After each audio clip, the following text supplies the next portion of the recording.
that you have.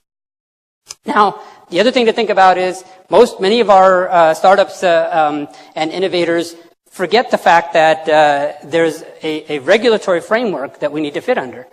Where do you fit in the regulatory framework determines how fast you're going to get out and how quickly and how easily that software or hardware or device or business model is going to be adopted.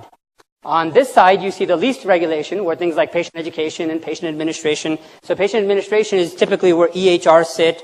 Content is on the patient education side. But as soon as you start moving to diagnostic tools, therapeutic tools, and therapies, what is your strategy for ensuring that you've got the right sliver, that you've got the right customer, and you know what your regulatory impact is going to be? So in this case, what I say is don't be afraid of the regulation. Just know it and understand it.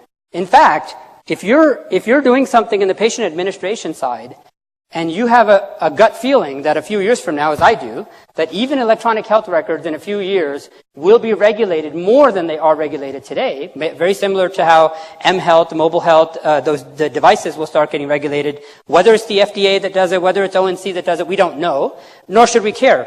Just assume that it will become regulated. So what do you do when something is regulated? You do a much better engineering job. You do better design analysis and documentation. So when you're doing these things, just do it the right way. Do it as if it's already being regulated. And engineering is not that much harder. As an engineer for 20 years, I'm telling you, it's not that much harder to do it the right way with proper documentation, proper design, proper approaches, proper process, etc., than it is to cut through the chase, do something quickly, and throw together something that does not have all of that backing material. So think about the competitive advantage that you will have if you're creating something today that is about to be put into use 2 or 3 years from now in a higher, more adoption later on. Wouldn't it be better if you were ready for whatever regulation was going to come down? Instead of fearing it today and saying, you know what, I don't want to put this feature in because I might get regulated, or I'm not going to put that feature in because I might get regulated. Your customer doesn't care whether you're regulated or not. They care whether you're giving them something useful. And if that something useful that you are giving them causes you to become regulated, that's okay. Why? Because it's a competitive advantage for you as well. There's a barrier to entry once additional regulations put in that actually protect incumbents.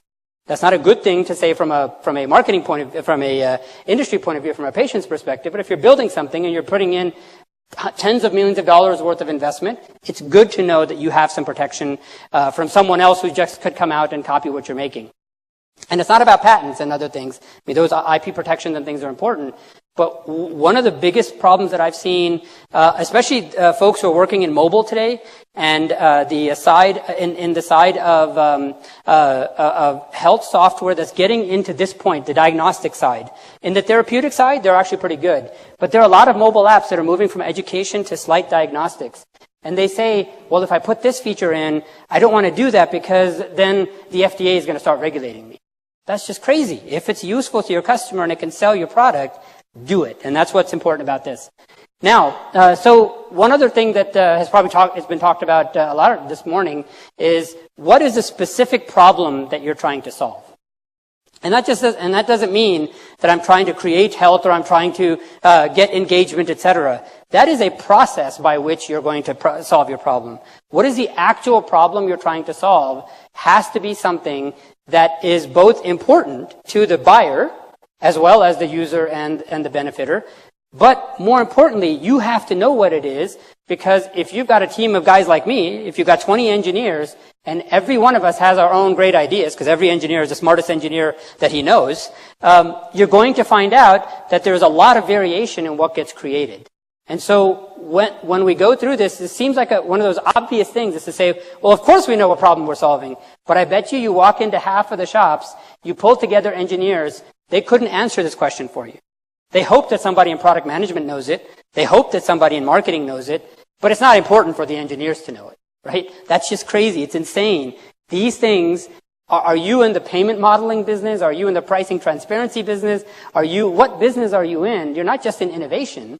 You're in doing something useful for some buyers, some benefiter, some payer. All right. Now, here, what I talk about here is identifying the best opportunities.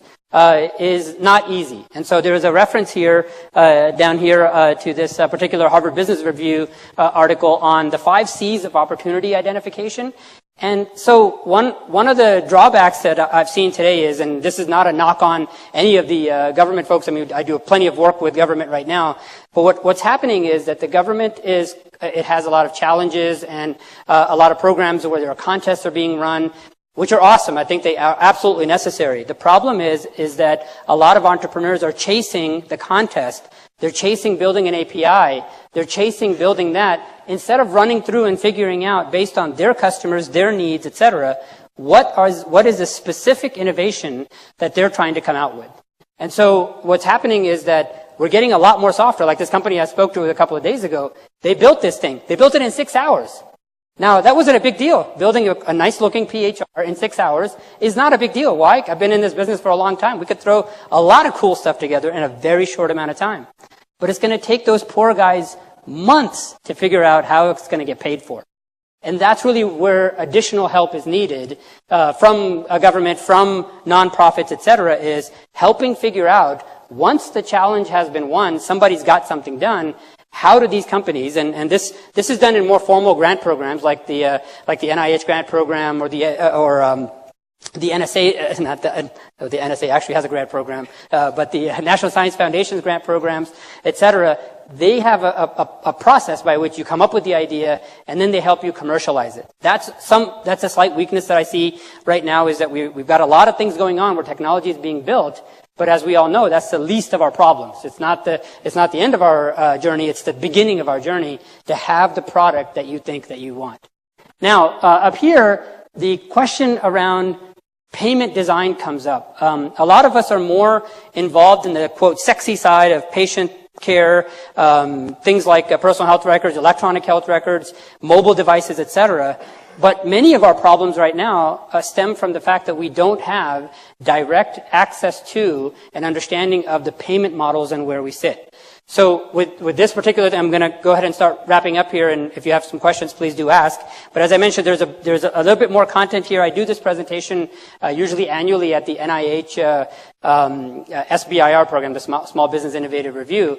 And so a lot of what I talk about is specific to innovative companies trying to move forward. But one place where I've seen very little attention being paid is to help out on the payment reform, payment models, payment designs, et cetera side. So if there's anybody trying to do work in that area, there's plenty of opportunity. I mean, if you think it's not as hard to sell something to a payer, like a health insurer, as it is to sell something to a hospital. If you've got something cool and something useful, definitely think about that. So with that, I'm going to wrap up here. Any questions before I get yanked off the stage?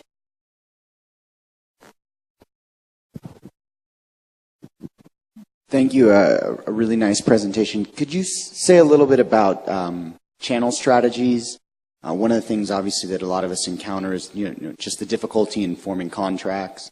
And because it's such a large industry, no matter what you do, you're going to interact with other groups. So that would seem a natural way for a lot of technologies to make their way out. Yeah, your best bet initially is to go the indirect reseller channels. So depending on where you're going, let's say you're going, if you have a B2B, a business to business sale, that can be done in a direct way for your first couple of businesses. But the reseller channel in healthcare almost always works best for you. So unless you're talking about something that you can sell on your own to single doctor groups, et cetera, most healthcare institutions have a much better relationship with someone else that you may know, or a reseller that they have been working with, or a distributor that they've been working with, especially in the device world, et cetera. So if you're not sure about what channel to choose, go straight with, not a strategic partnership, by the way, that's the worst kind of strategy. Go for a reseller strategy where you've got a product done, it's beta tested, but it hasn't been fully launched, but the guys in the resale channel can make a ton of money off of you. At margins, usually over 60%, by the way. So if you can keep 40 and they keep 60, they'll get you in. A couple of years later, you can invert that when you're more successful and the product is better known to a 35, 65 type of model later. Other questions? Okay, great. Thanks, guys.